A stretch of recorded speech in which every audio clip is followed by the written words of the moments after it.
this party.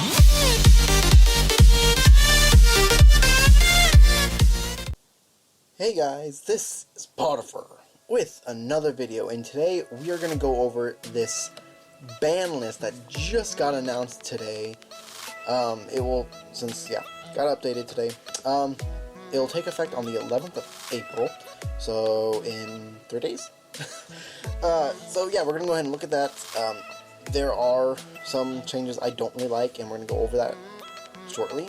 But we're going to go ahead and go through the list so we can go ahead and just bluntly talk this out. So first, what we have newly forbidden. So these are the stuff that cannot be used. Performer Mage, Damage Juggler, and Performer Mage Plush Fire are newly banned. Now that also goes along with the adjusted list. So we also got Telenite, Ptolemaeus, and then Chicken Game, and then Wavering Eyes. And then we go to Limit List, which are newly cards, or cards that have been limited down, so you can only use one of them. We have Luster Pendulum, the Draco Slayer, Performer Pal Monkey Keyboard, Performer Pal Skull Joker. We have Wisdom Eye Magician, Old Entity Norden, Thousand Eyes Restrict, which is a lot of hype right there. I am hyped up for that. Ignister Prominence, the Blasting Draco Slayer, Draco Face Off, Reasoning, Upstart Goblin, which got me by surprise. And that's it for the limited. Cards that are now semi-limited. We have the Breeze Dragon, Allure of Darkness, and Emergency Teleport. And then for the unlimited, semi-limited, whatever fuckers, we have Demok, or Dark Magician of Chaos, Tragodia, Advanced Ritual Arts, and Crush Card Fighters. So now we're going to go ahead and go up all the way back to the forbidden list, or forbidden part of the list, and I'm going to go ahead and give my thoughts about it.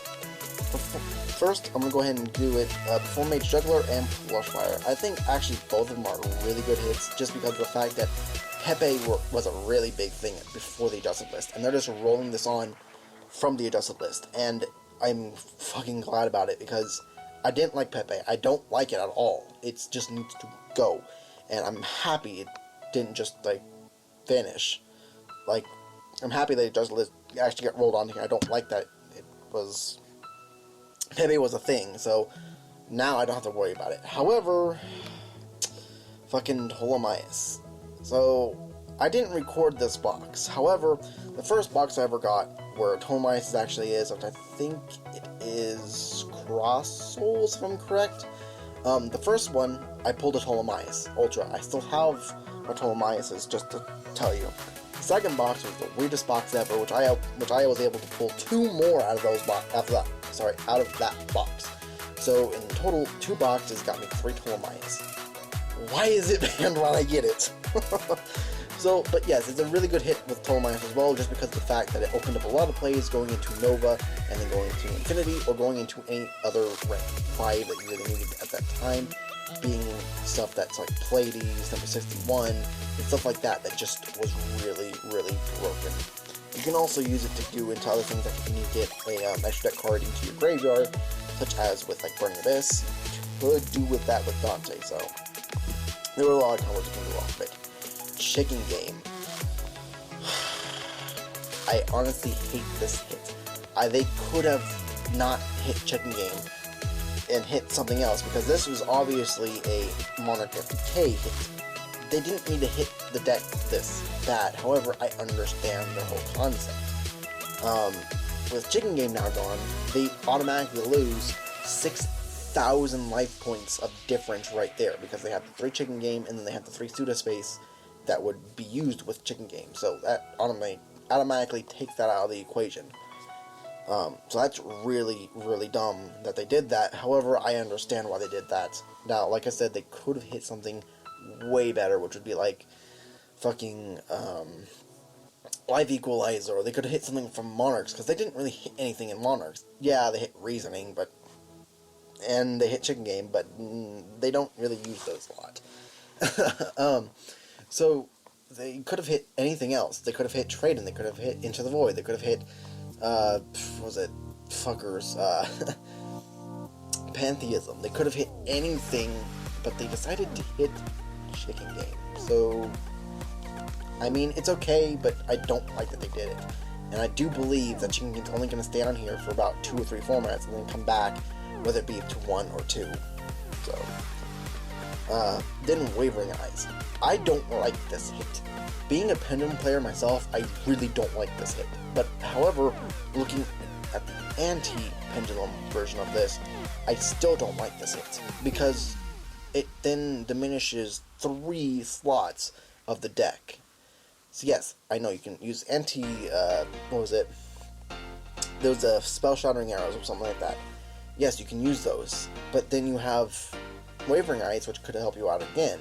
So that's, you either have only 3 of the spell hits, or you can have 6. But then also, yes, you have Fairy Wind, you have Twin Twisters. You can use a lot of these cards and just hit your opponent with all of them. Wavering Eyes helped a lot of anti-meta decks, or anti-pendulum decks, my bad. But now, since it's gone, you now have 3 open spaces to do what with? Play MSTs that you're already playing? Galaxy Cyclones that you're already playing? You know, those 3 slots are now, you know, open to do whatever you want with, but however, Wavering Eyes would have been a great spot for that, so I guess everyone got their wish. Wavering Eyes is now dead, but also our anti-pendulums really hurt, because now they don't have as many resources to hit pendulums. Tried making that argument, but nope. Limited. Luster Pendulum, Monkey Keyboard, Skullback Joker. First off, Draco Slayer. Draco Pals are still a thing since Pepe actually got hit with Monkey Keyboard and Skull Joker and all them and all that. Draco Pals were a big thing, and now, since Luster Pendulum is hit to 1, you could pretty much say that they're more hindered than what they used to be. Monkey Keyboard and Skullback Joker, same fucking thing as I said with Pepe. They needed to go, and I'm kind of happy that the Adjusted kind of rolled on paper. Wisdom Eye, same fucking thing. I don't really need to say much about that. Old Entity Norden, that's actually a really kind of good hit, because I don't like dealing with Norden. They can bring it back to their extra deck, yes, but I don't like dealing with it, especially since it can go into those big rank 4s, so, I mean, it's a good hit on theirs.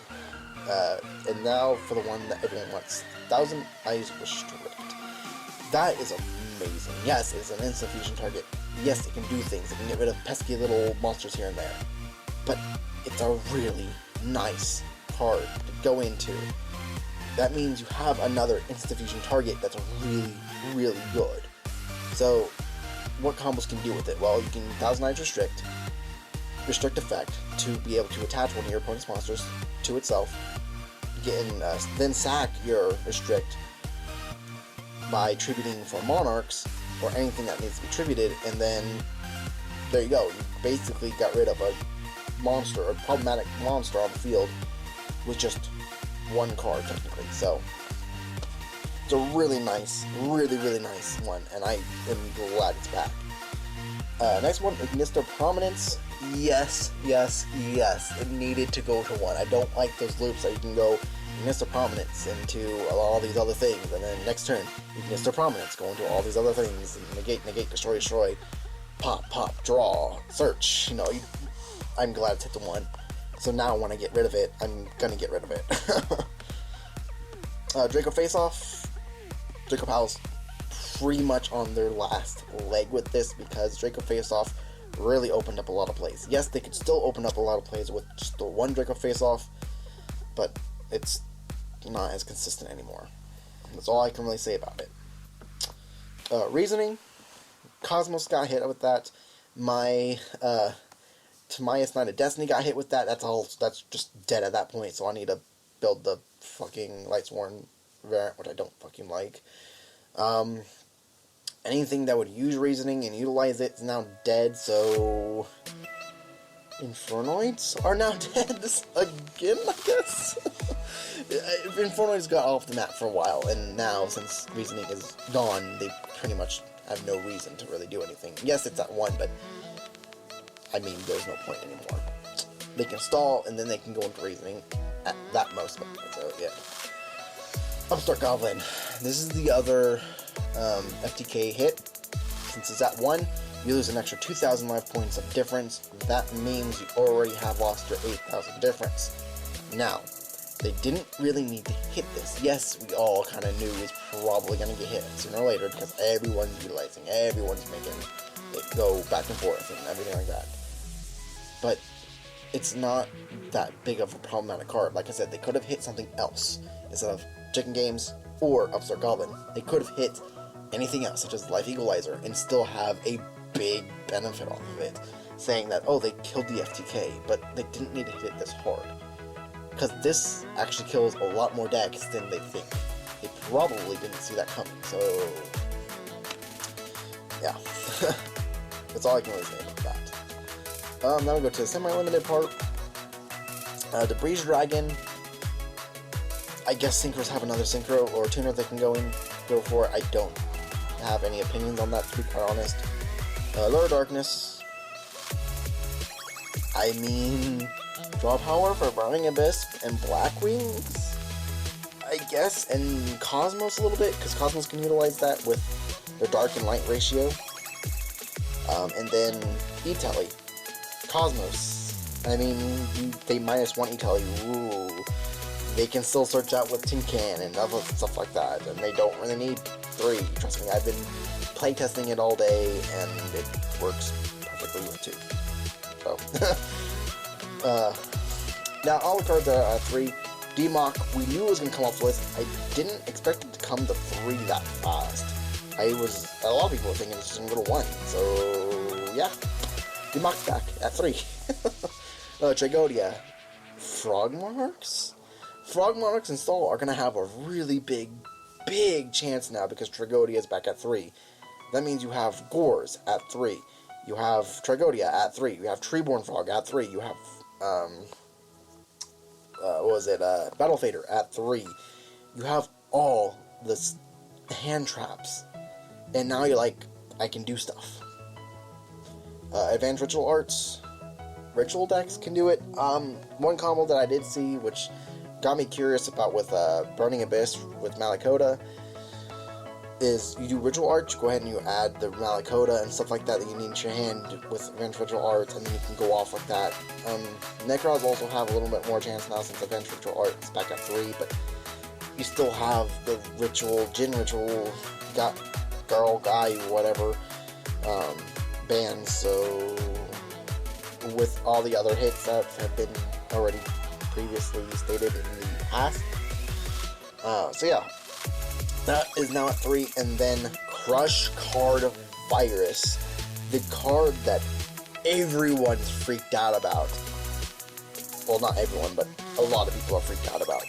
Crush Card Virus will allow Burning Abyss and any other dark-based deck to really utilize and abuse this card to be really good. I played 3 in my Burning Abyss, and I have been abusing that shit as crazy as I can today, and it's just amazing. In my Burning Abyss, you can also use it in Black Wings a little bit here and there, but this will kill a lot of decks, and it's hilarious. So I don't think this is going to stay at 3 for that long. It might stay at 3 for a format, and then go back to 2 or go to 1. It's just one of those cards that is really kind of controversial. So, I hope you guys enjoyed the video. Please subscribe, become a mate today, comment, rate, and I'll see you guys next time. Here comes the ball.